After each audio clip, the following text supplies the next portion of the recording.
இன்று தமிழ்நாட்டு அரசியல் தேர்தல் களம் சூடுபிடிச்சிக்கிட்டு இருக்கு.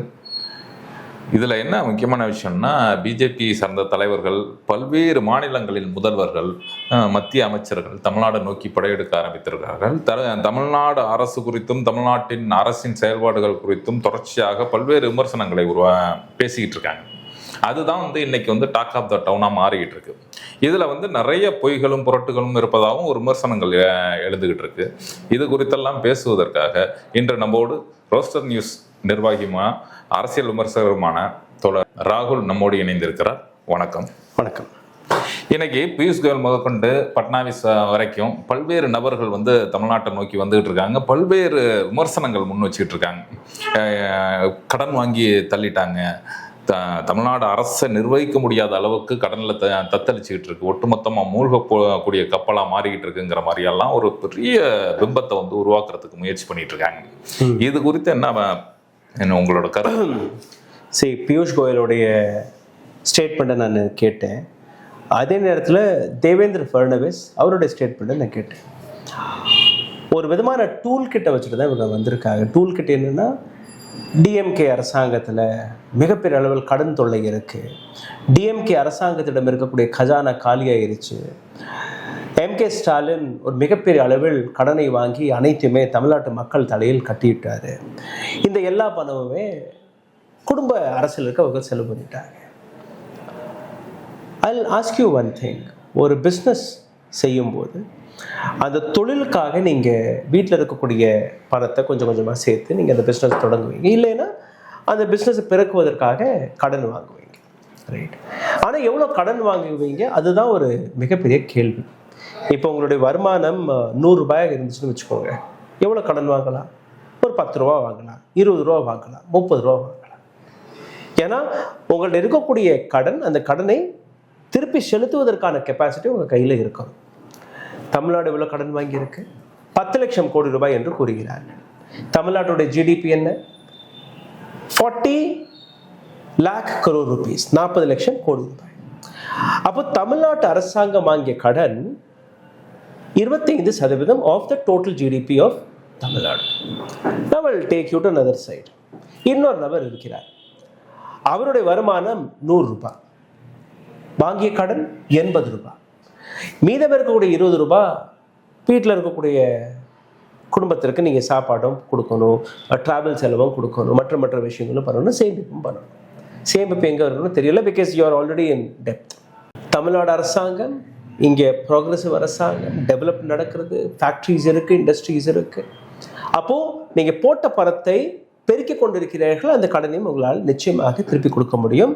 பிகாஸ் உங்களோட ஜிடிபியிலேருந்து 25% தான் நீங்கள் கடனை வாங்கியிருக்கீங்க. இன்னொரு பக்கம் நரேந்திர மோடியின் அரசாங்கம் வாங்கிய கடன் 80% ஆஃப் ஆர் ஜிடிபி. வட இந்தியாவில் நீங்கள் இலவச திட்டங்களை அறிவித்து கொண்டிருக்கிறீர்கள். பீகாரில் எங்களுக்கு ஓட்டு போட்டீர்கள்லாம் 10,000 ரூபாய், இப்போ அசாமில் 12,000 ரூபாய், மகாராஷ்டிராவில் ஒவ்வொரு பெண்ணிற்கும் 3,000 4,000 ரூபாய் cash just before the election. அங்கிருந்து வரக்கூடிய வருமானம் என்ன? பீகாரில் எந்த விதமான இண்டஸ்ட்ரீஸை வச்சுருக்கீங்க? அசாமில் எந்த விதமான இண்டஸ்ட்ரீஸை வச்சுருக்கீங்க? இல்லை மற்ற மாநிலங்கள், மத்திய பிரதேஷ் எடுத்துக்கொள்ளுங்கள், எங்களுடைய ராஜஸ்தான் எடுத்துக்கொள்ளுங்கள். இந்த இண்டஸ்ட்ரீஸ்களிலிருந்து வரக்கூடிய வருமானம் எவ்வளோ? எப்படி இந்த வாங்கிய கடனை நீங்கள் திருப்பி செலுத்துவீர்கள்? Now you answer my question. 100 ரூபாய் உங்களுடைய வருமானம், 25 ரூபா நீங்கள் கடன் வாங்கியிருக்கீங்க, அந்த கடனை உங்களால் செலுத்த முடியும். பிகாஸ் பணம் வந்து கொண்டு தான் இருக்கிறது. Because you are doing business. நீங்கள் பிஸ்னஸ்ல இருந்து அந்த பணத்தை எடுத்து செலுத்திடுவீங்க. இன்னொரு பக்கம் எந்த விதமான வருமானமும் கிடையாது, ஒரு துளி வருமானம் கிடையாது. நீங்கள் செலவு மேலே செலவு பண்ணிட்டே இருக்கீங்க, எந்த விதமான சேமிப்பும் கிடையாது. எப்படி திருப்பி செலுத்துவீங்க? இதுதான் நரேந்திர மோடியின் மாடல், இதுதான் தமிழ்நாட்டுடைய model. Now you choose which model is better. இன்னொரு விஷயத்தை நீங்க கேளுங்க. நரேந்திர மோடி அவர்கள் கடந்த 12 ஆண்டுகளில் இந்தியாவிற்கு செய்த ஒரு மிகப்பெரிய சாதனை, இன்னைக்கு பிறக்கக்கூடிய குழந்தை கூட கடனாளியாக பிறந்து கொண்டிருக்கு. 1,08,000 ரூபாய் உங்கள் மீது இருக்கக்கூடிய கடன், ஒவ்வொரு நபர் மீதும் இருக்கக்கூடிய கடன், இந்தியாவில் இருக்கக்கூடிய 140 கோடி மக்கள் தலையில் இருக்கக்கூடிய கடன் தொகை 1,08,000 ரூபாய். தமிழ்நாட்டில் அப்படி இருக்கா? அப்ப எந்த முகத்தை வைத்துக்கொண்டு, எந்த நம்பிக்கைகள் இந்த அளவில் இவர்கள் போய் பேசிக் கொண்டிருக்கிறார்கள் எனக்கு புரியும். இதுல கூச்சமே இல்லாம ஒரு விஷயம் என்னன்னா, கடன் வாங்கிட்டு இருக்காங்கிறதே வந்து நிறைய ஃபிராக்சுவல் எரர்ஸ் இருக்கு. அதாவது தமிழ்நாடு வாங்கிய கடனை காட்டிலும் பர்சன்டேஜ் வைஸ் வந்து ஜிடிபில கம்பேர் பண்ணும்போது இந்தியாவோட அதிகம், மற்ற ஸ்டேட்ஸ் வந்து அதிகம். இதெல்லாம் ஒரு பக்கம் இருக்கட்டும். இப்ப வந்து தமிழ்நாட்டுக்கு மத்திய அரசு தர வேண்டிய நிதியையே வந்து தரதில்லைங்க ஒரு மிகப்பெரிய குற்றச்சாட்டு தமிழ்நாடு முதலமைச்சர் சட்டமன்றத்துல தொடர்ச்சியா பேசிட்டு இருக்காங்க. இந்த கூச்சமே இல்லாம இந்த குற்றச்சாட்டை எப்படி வச்சுட்டு இருக்காங்க அவங்க? தமிழ்நாட்டுக்கு மட்டும் இல்லை சார், ஒட்டுமொத்த இந்தியாவில் எந்த மாநிலத்திற்குமே டபுள் இன்ஜின் கி சர்க்கார் சொல்றாரு இல்லையா, அது ஆக்சுவலா டபுள் இன்ஜின் கி சர்க்கார் கிடையாது. அது சிங்கிள் இன்ஜினை விட பாதி இன்ஜின் தான். எப்படின்னு நீங்க பாருங்க, டபுள் இன்ஜின் கி சர்க்கார்னா ஸ்டேட்லயும் பிஜேபி அரசாங்கம், சென்ட்ரல்லையும் பிஜேபி அரசாங்கம்.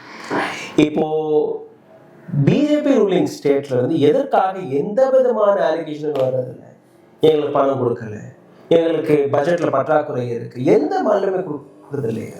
அதே இடத்துல நீங்க பாருங்க, தமிழ்நாடு, கேரளா, கர்நாடகா, ஆந்திராவிலும் பல பிரச்சனைகள் வருது. தோ they are in NDA government, but Chandrababu Naidu அப்படியே உருவிக்கிட்டே இருக்காரு. பிகாஸ் அங்க நீங்க பணத்தை கொடுக்க நிறுத்தினீங்கன்னா இங்க ஆட்சி போயிடும்.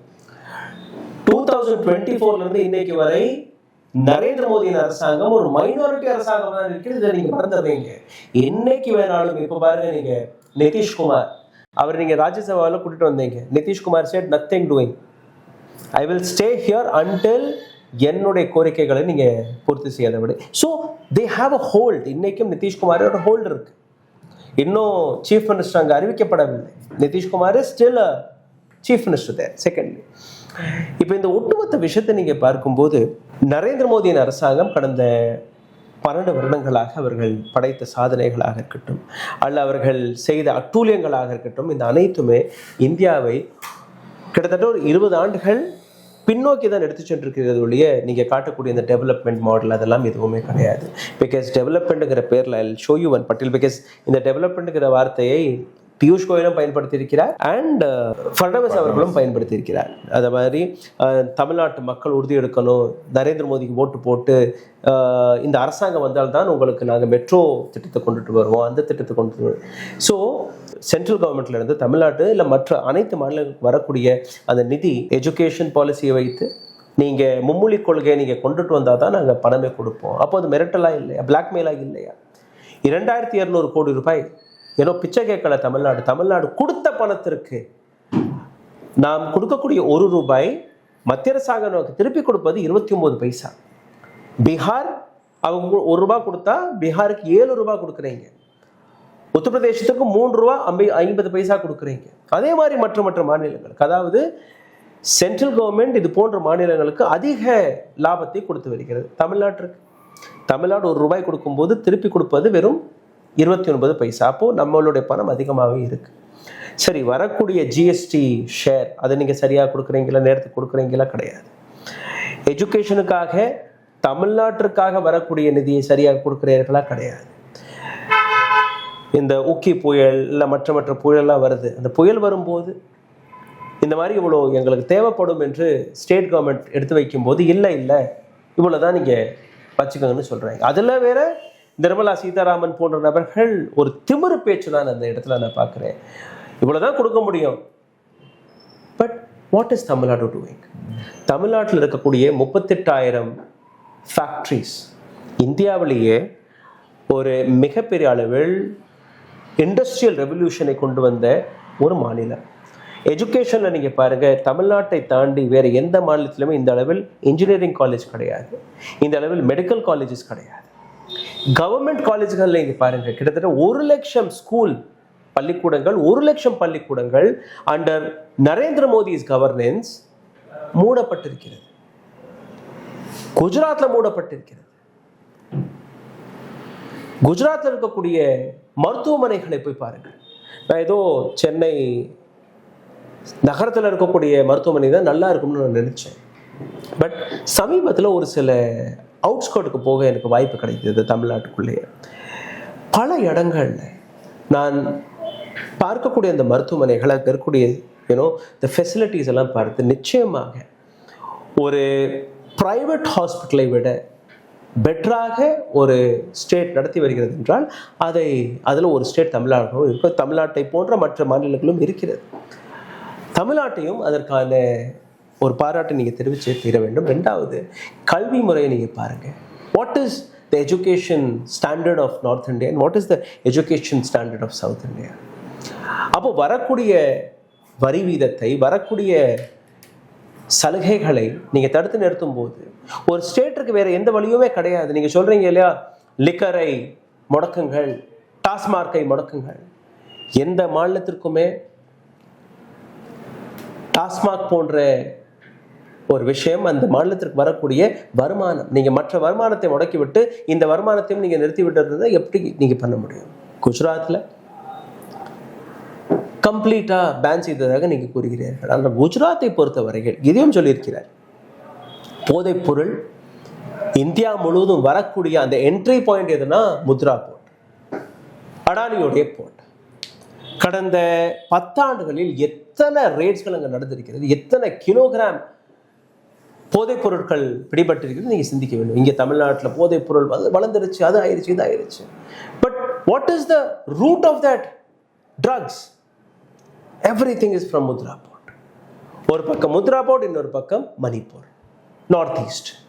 அங்கே யாருடைய அரசாங்கம், இங்கே யாருடைய அரசாங்கம்?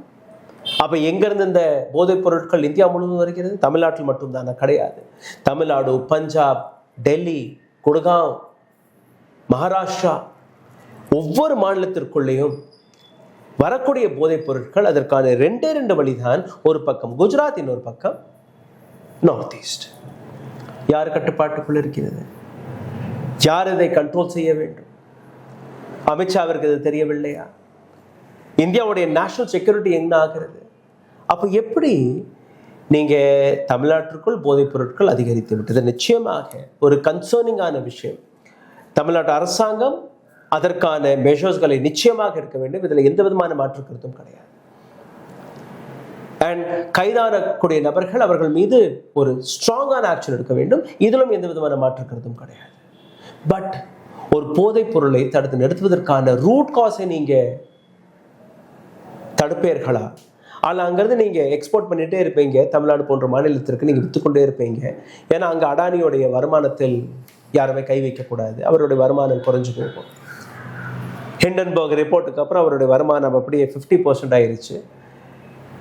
அதனால நீங்க எல்ஐசிட்ட இருந்து கடன் வாங்கி கொடுத்திருக்கிறீர்கள், எஸ்பிஐ பேங்க்ல இருந்து கடன் வாங்கி கொடுத்திருக்கிறீர்கள், பல லட்சம் கோடி ரூபாய்க்கான கடன் மன்னிப்பை கொடுத்திருக்கிறீர்கள். ஸோ அவருடைய வருமானம் தடைபடக்கூடாது, அதனால் போதைப் பொருளில் நாங்கள் கை வைக்க மாட்டோம்.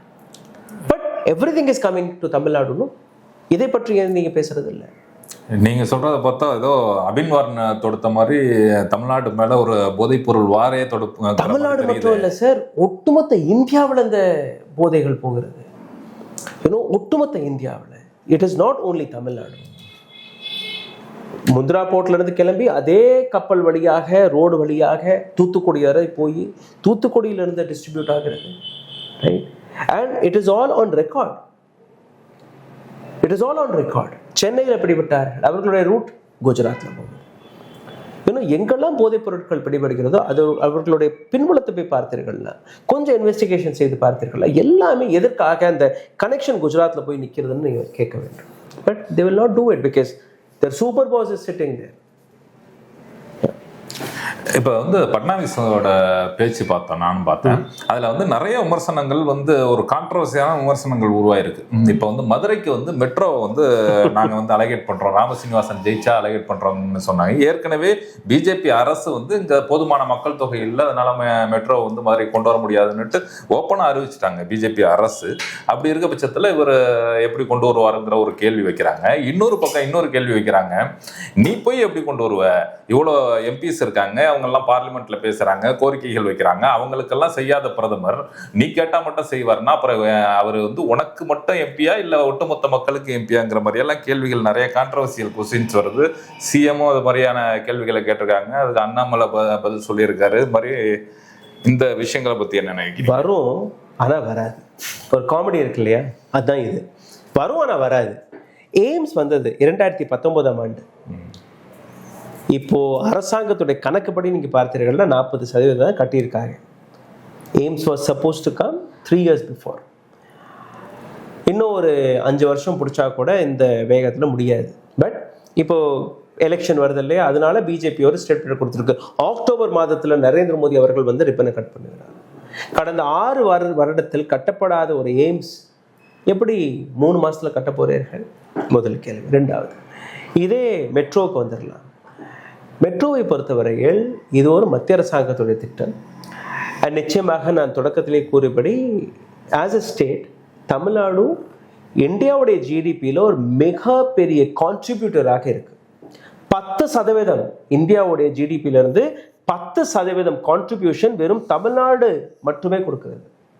சதர்ன் ஸ்டேட்ஸ்களை நீங்க எடுத்துக்கினீர்கள்னா கேரளா, கர்நாடகா, ஆந்திரா, தெலுங்கானா, தமிழ்நாடு, இந்த 5 ஸ்டேட்ஸ்களை நீங்க சேர்த்தீர்கள்னா it crosses more than 25 to 30%.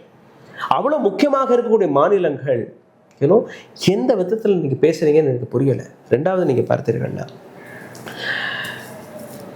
Metro திட்டத்தை பொறுத்தவரையில் மத்திய அரசாங்கம் தமிழ்நாடு அல்ல எந்த மாநிலத்திற்குமே கொண்டு போய் சேர்க்கக்கூடிய ஒரு ஃபெசிலிட்டி.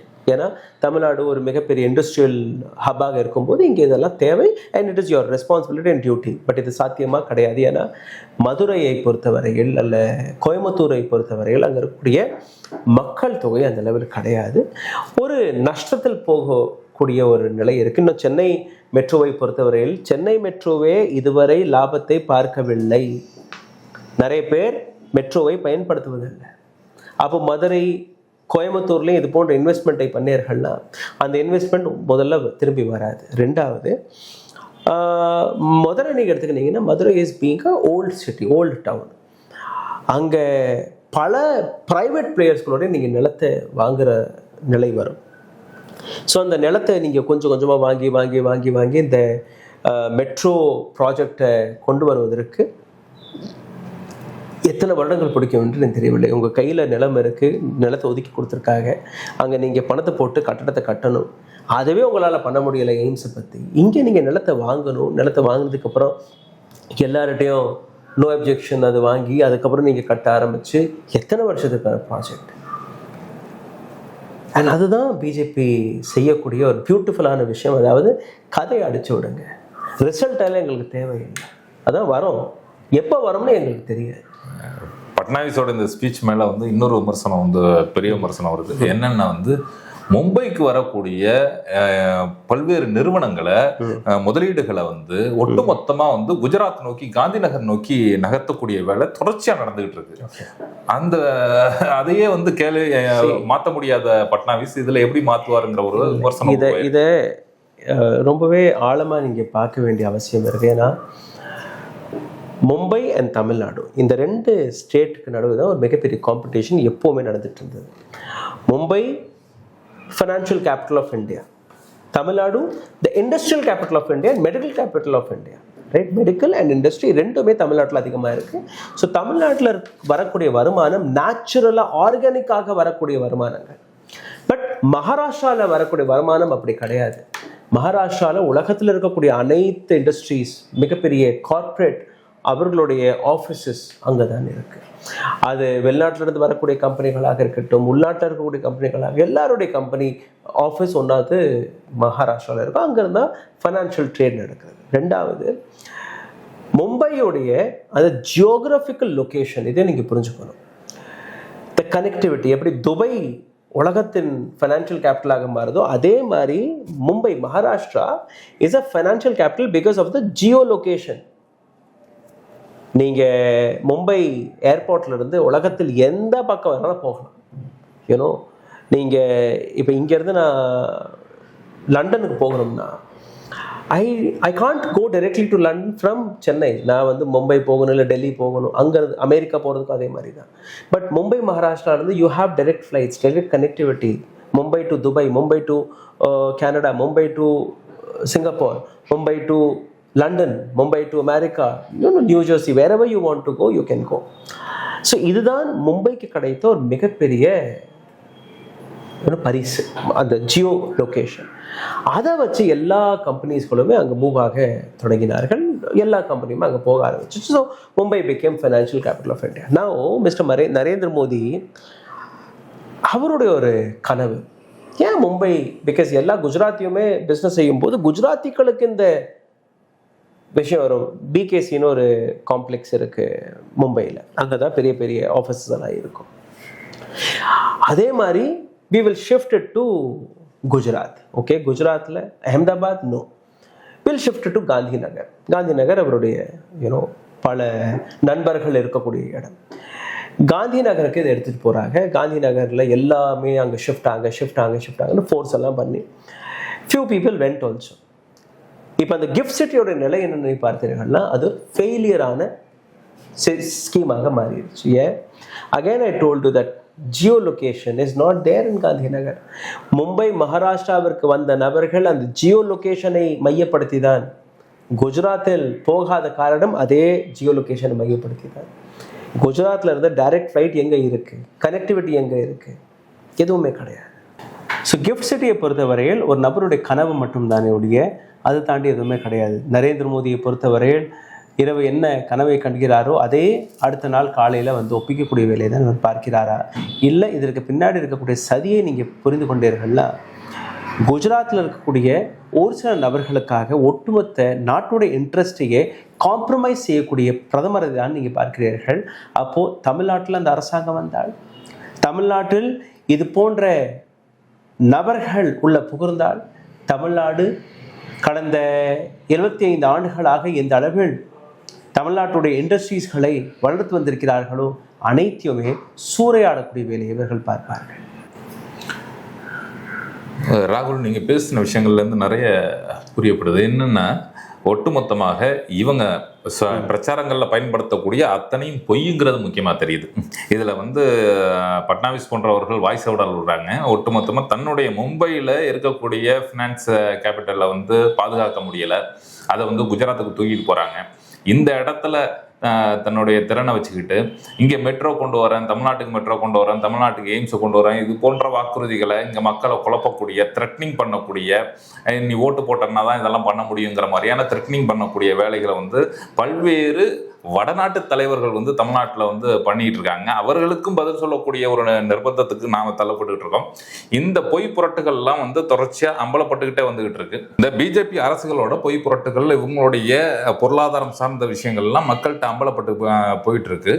இது இன்னும் தேர்தல் காலங்களில் தொடர்ச்சியான விவாதங்களுக்கு உட்பட்டு மக்கள் இந்த பிஜேபியை முன்னை புரிந்து கொண்டதை காட்டிலும் அதிகமாக புரிந்து கொள்வார்கள், இவர்களை ஓட ஓட விரட்டுவார்கள் என்று நம்புகிறோம். நிச்சயமாக நீங்கள் கேள்விகளை கேட்கலாம். அது மத்திய அரசாங்கமாக இருக்கட்டும் அல்ல மாநில அரசாங்கமாக இருக்கட்டும். ஸ்டாலின் அரசாங்கம் கடன் வாங்கி அந்த கடனை தவறாக பயன்படுத்தும் போது நிச்சயமாக மக்களாக நீங்கள் உங்கள் கையில் இருக்கக்கூடிய அதிகாரம், நீங்கள் எலெக்ஷனில் சேலஞ்ச் பண்ணலாம் அல்ல நேரடியாக கேள்விகளை கேட்கலாம். ஆனால் தமிழ்நாட்டில் எதுவுமே நடக்கவில்லை. தமிழ்நாடு ஒரு மிகப்பெரிய பேரழிவை பார்த்து கொண்டிருக்கிறது. தமிழ்நாட்டு மக்கள் ஒரு அரசாங்கத்தை நம்பி கடனாளியாக மாறிக்கொண்டிருக்கிறார்கள் என்கிற இந்த பொய்களை கொஞ்சமாக தயவு செய்து சிந்தித்து பாருங்கள். கையில் இருக்கக்கூடிய இன்டர்நெட்டை பயன்படுத்துங்கள், படியுங்கள். ஒரு நபர் பேசுவதை அப்படியே நம்ப வேண்டும் என்று நான் பேசுகிறதே நீங்கள் நம்ப தேவையில்லை. நான் இந்த பதிவில் பேசிய ஒவ்வொரு விஷயத்தையும் தயவு செய்து போய் கூகுளில் சர்ச் செய்து பாருங்கள், உங்களுக்கு அந்த விடயங்கள் புரிய வரும். நன்றி. Thank you so much. நன்றி. மண்ணை நாமே காப்போம்.